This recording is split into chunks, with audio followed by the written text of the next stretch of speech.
Civil service परीक्षा की तैयारी कर रहे मेरे प्यारे नौजवान साथियों, नमस्कार। फ्रेंड्स, मैं जो हमारे संसद के द्वारा जो आपराधिक संहिताएं पारित की गई हैं, 3 आपराधिक संहिताएं, उनमें से अब दूसरी संहिता के बारे में बातें करने जा रहा हूं। इसका नाम है भारतीय नागरिक सुरक्षा संहिता। शॉर्ट में है ये BNSS। दोस्तों, जो पहली संहिता है उसका नाम क्या है? भारतीय न्याय संहिता, यानी कि BNS, और इसमें आखिरी में एक और S जुड़ गया है, बस BNSS। मैं रिपीट कर रहा हूं नाम, क्योंकि संज्ञा आपको बहुत अच्छे तरीके से याद होनी चाहिए। भारतीय नागरिक सुरक्षा संहिता, राइट। भारतीय नागरिक यानी कि हमारे देश के जो नागरिक हैं उन्हें सुरक्षा प्रदान करने वाली। तो सवाल ये उठता है कि यहां सुरक्षा किससे प्रदान की जा रही है? याद रखिए कि जो हम तीनों संहिताओं के बारे में बातें कर रहे हैं, इसका संबंध अपराध से है। जब मैं कह रहा हूं अपराध से है, यानी कि क्राइम से है। देखिए, अदालतों में 2 तरह के मामले चलते रहते हैं। एक तो अपराध संबंधी मामला, मारपीट हो गई, हत्या हो गई, ये सब अपराध होते हैं। लेकिन जो दूसरे तरह के मामले होते हैं वो दीवानी मामले भी होते हैं। किसी को किसी से कर्जा वसूल करना है, किसी ने किसी की संपत्ति हड़प ली है, तो वो होते हैं दीवानी मामले। तो ये जो तीनों संहिताएं हैं, इनका संबंध आपराधिक मामलों से है। ये आपके दिमाग में स्पष्ट होनी चाहिए। यहां मुझे लगता है कि थोड़ा सा मैं आपको ये भी बता दूं कि ये है संहिता, जबकि आपने अक्सर एक्ट के बारे में पढ़ा होगा, कानून के बारे में पढ़ा होगा। तो यहां कानून शब्द क्यों नहीं है? जो थोड़ा सा अंतर है। देखिए, संहिता की भी जो ताकत है वो कानून से कम नहीं है, लेकिन बोलचाल में थोड़ा सा फर्क है। वो क्या है कि जो एक्ट होते हैं वो हमारी विधायिका के द्वारा बिल्कुल नए रूप में बनाए जाते हैं, बिल्कुल नए तरीके के बनाए जाते हैं। हालांकि ऐसा नहीं होता है कि वो कहीं आसमान से नई चीजें उतर करके आती हैं, लेकिन उसके बारे में पहले से कुछ मौजूद नहीं रहता, तो एक नया हम लेकर के आते हैं। लेकिन संहिता क्या है, यानी कि कोड क्या है? इसे आप कह सकते हैं ग्रुप ऑफ एग्जिस्टिंग लॉज, यानी कि पहले से ही कानून मौजूद हैं, कुछ न कुछ चीजें चल रहा है, नियम भी मौजूद है, रूल्स रेगुलेशन मौजूद हैं, कुछ ऑर्डिनेंस वगैरह भी मौजूद है। इस तरह की पहले से चीजें हैं। तो पहले से जो हमारे पास चीजें हैं, बस उन्हें हम सिस्टमैटिक रूप दे करके एक नए रूप में ढाल देते हैं। या कह लीजिए कि चूंकि अभी हमने ये संहिता तैयार की है, तो हम इसे कह सकते हैं कि नए रूप में हमने ढाल दिया है।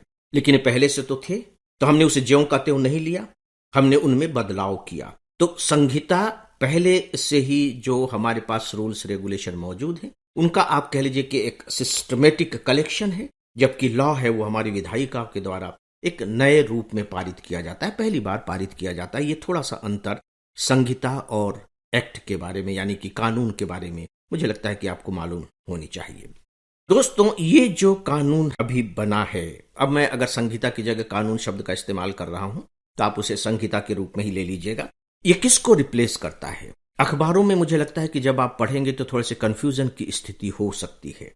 किसी में आपको पढ़ने को मिलेगा CRPC बकायदे 1861, फिर आपको यह भी पढ़ने को मिलेगा CRPC 1973, और यहां तक कि जो CRPC है उसका जब आप हिंदी अनुवाद पढ़ेंगे तो आपको बकायदे दंड संहिता भी पढ़ने को मिलेगा, दंड संहिता।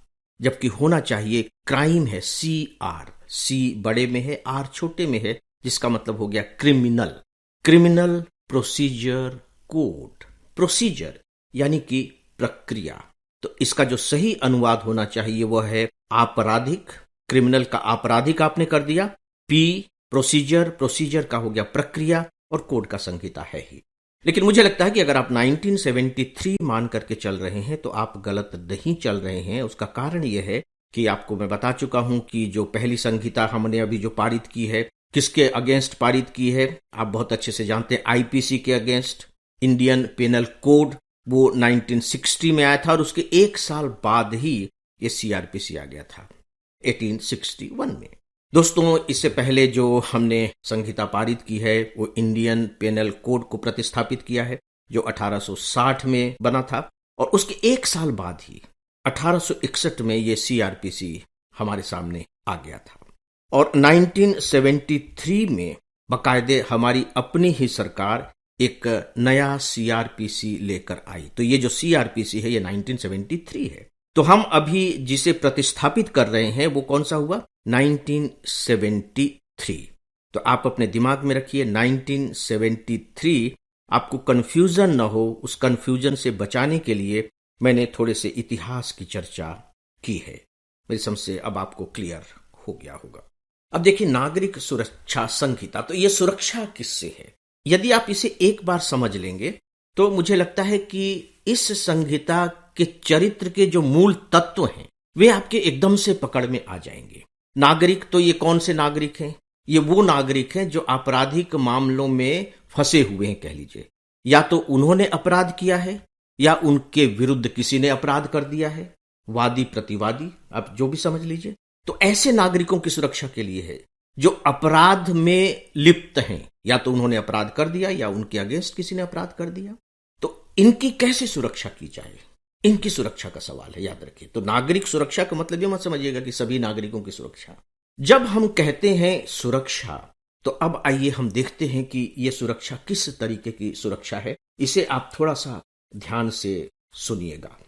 जब भी किसी के प्रति अपराध हुआ, जैसे मान लीजिए कि मेरे प्रति किसी ने अपराध किया, तो मैं क्या करूंगा? सबसे पहले मैं एफआईआर दर्ज कराऊंगा, फर्स्ट इंफॉर्मेशन रिपोर्ट। मैं पुलिस थाने जाऊंगा, वहां मैं केस दायर कराऊंगा, जिसे हम बोलचाल की भाषा में कहते हैं। आपने सुना होगा कि पुलिस वाले एक रिपोर्ट नहीं लिख रहे हैं, 5-5 दिन तक रिपोर्ट नहीं लिखे जा रहे हैं, बेचारा तंग हो गया है, परेशान हो गया है। आप देख रहे हैं कि हैरस हो रहा है ये व्यक्ति। चलिए, रिपोर्ट लिख गई। अब रिपोर्ट लिखने के बाद अब कार्रवाई शुरू हो जाएगी। अब जरा कल्पना कीजिए कि किस किस तरह की कार्रवाइयां होती होंगी। आप सोच करके देखिए, अपने स्तर पर सोचिए, आपको समझ में आ जाएगा।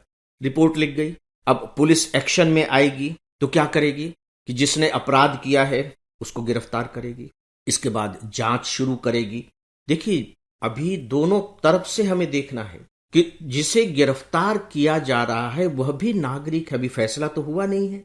तो जिसके खिलाफ अपराध हुआ है उसकी भी सुरक्षा का सवाल है कि उसको न्याय मिले, और जिसे गिरफ्तार किया जा रहा है उसको भी न्याय मिलना चाहिए कि उसने सही में अपराध किया है या नहीं किया है। तो उसकी गिरफ्तारी हो जाएगी। इसके बाद गिरफ्तारी के बाद जांच शुरू हो जाएगी कि ठीक है, क्या क्या मामला था, उसकी जांच करेगी पुलिस।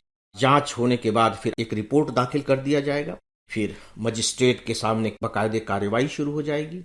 जो व्यक्ति वकील नहीं कर सकता है उसके लिए फिर सरकार वकील भी करेगी। इसके बाद कोर्ट में मामला शुरू हो गया, ट्रायल हो रही है। यह भी देखा जा रहा है कि जिसे गिरफ्तार किया गया है उसे जमानत दी जाए या न दी जाए। इसके बाद फिर जो कोर्ट में सुनवाई होगी और इसके बाद कोर्ट फैसला दे देगा। फैसला देने के बाद अगर मामला सुप्रीम कोर्ट तक पहुंच गया है तो वहां भी ये व्यवस्था है कि भाई आप सुप्रीम कोर्ट के फैसले के बाद दया याचिका के लिए आप दायर कर सकते हैं। दया याचिका शुरू से लेकर, अब देखिए, एफआईआर से लेकर के दया याचिका तक की पूरी प्रक्रिया, यही तो प्रोसीजर है।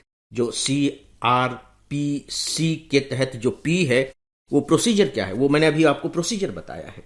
तो ये जितने भी स्तर हैं, हर स्तर पर अब आप यूं कह लीजिए कि समय निर्धारित कर दिया गया है। कुछ व्यवस्थाएं बना दी गई हैं कि आपको ये करना पड़ेगा, आपको ये करना पड़ेगा, इतने दिन में ये करना पड़ेगा। और अगर ये निर्धारित कर दिया गया कि इतने दिन में आपको ये करना पड़ेगा तो फिर पुलिस मनमानी नहीं कर सकेगी। यहां तक कि कोर्ट भी लिबर्टी नहीं ले सकेगा। ऐसा नहीं है कि मामले की सुनवाई तो हो गई, इसके बाद वो कहते हैं कि ठीक है हम फैसला सुरक्षित रख रहे हैं, और पता लगा कि फैसला पता नहीं कितने दिनों तक सुरक्षित है। ऐसे प्रमाण हैं कि जब पता लगा कि साल भर तक फैसला नहीं दिया जा रहा है और आप इंतजार कर रहे हैं। तो सबके लिए एक टाइम लिमिट और प्रक्रिया संबंधी जो सिस्टम होना चाहिए वह निर्धारित कर दिया गया है। मेरे समझ से अब आपको क्लियर हो गया होगा।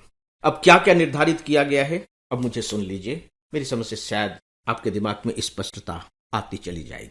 ठीक है, एफआईआर दर्ज कर दी गई है, तो आपने बकायदे इलेक्ट्रॉनिकली भी आप एफआईआर दर्ज कर सकते हैं, और दर्ज करने के बाद बकायदे उसे 3 दिन के भीतर रिकॉर्ड पर लेना होगा। बस आपने ले लिया। और यहां तक कि यौन उत्पीड़न के मामले में बकायदे चिकित्सा जांच होती है। चिकित्सा जांच की जो मेडिकल रिपोर्ट होती है वह भी 7 दिनों के भीतर दे देनी होगी।